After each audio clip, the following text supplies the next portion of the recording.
All right, this is my persuasive speech. This is my audience. And there's also a fourth person, so maybe I could get some extra credit.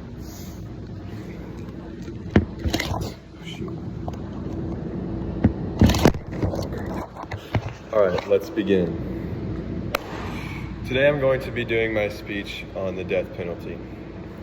Imagine being sentenced to death for a crime that you did not commit. The Death Penalty Information Center stated that in 2023, that since 1973, at least 201 people have been exonerated from death row in the United States. That means that there are 201 people that came within years, months, or even just days of being executed, even though they were actually innocent. The death penalty is often justified as a form of justice. However, in reality, it is flawed, expensive, and ineffective. Today I will be talking about how the death penalty should be abolished in the United States. All my resources are from the Northwest Florida College websites or governmental websites, so they're all safe documents. During my speech, I will first mention the risk of wrongful conviction, then I will talk about the high financial costs, and lastly, I will discuss the lack of deterrent effect that comes with it. Starting off with risk of wrongful conviction.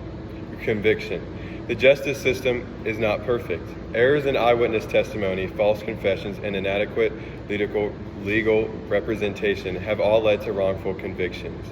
Richard A. Wise from the National Library of Medicine stated in August 2014 that 1 in 3 eyewitnesses can make an erroneous identification. This shows that there are many different factors that play into wrongful convictions, and it's easy for something like an erroneous eyewitness to wrongfully convict someone, which can lead to the person's death.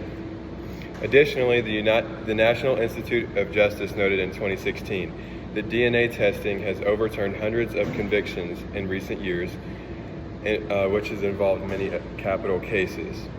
This shows that with recent technological advancements, we have been able to go back and obtain the real truth and in old cases that make correct rulings for them. However, for people who are wrongfully convicted and had the death penalty, there is no way to clear them of their charges as they are dead.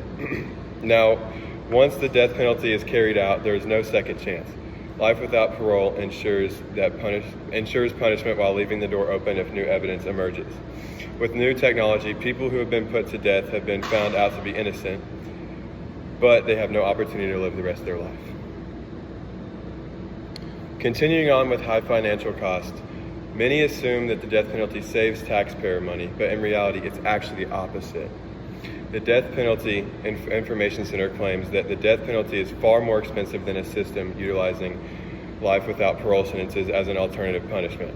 Some of the reasons for a high cost of the death penalty include the longer trials and appeals required when a person's life is on the line, the need for more lawyers and experts, and the relative rarity of executions. This shows that it would cost U.S. citizens way less if the death penalty was abolished and we utilized a life without parole sentence instead.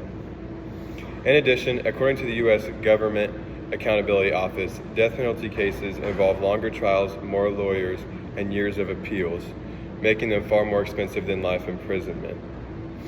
For example, in California, maintaining the death penalty system has cost taxpayers over $4 billion since 1978. This shows just how much money is actually being put into the system when it's unnecessary and could be spent in other, more productive ways, like maybe fixing the roads around here or something. Furthermore, if our goal is justice, those funds could be better spent on crime prevention, victim support services, or community safety programs. Furthermore, the lack of deterrent effect. Moving on, the National Research Council on April 28, 2012 had a comprehensive review where they found that there is no credible evidence that capital punishment reduces homicide rates. While some people argue the death penalty deters violent crime, the data says the opposite.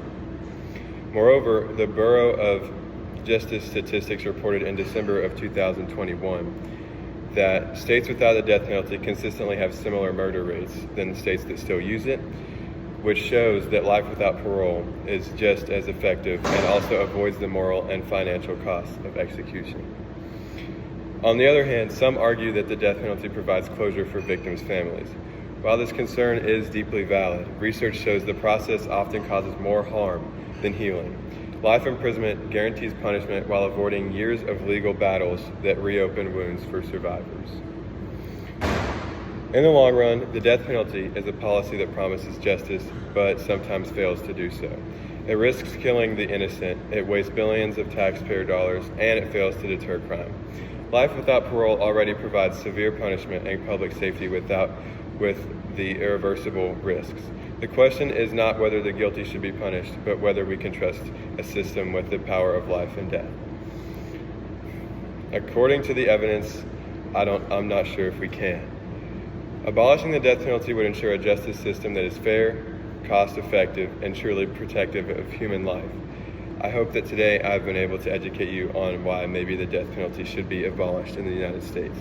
Thank you for your time. And then my audience is still here.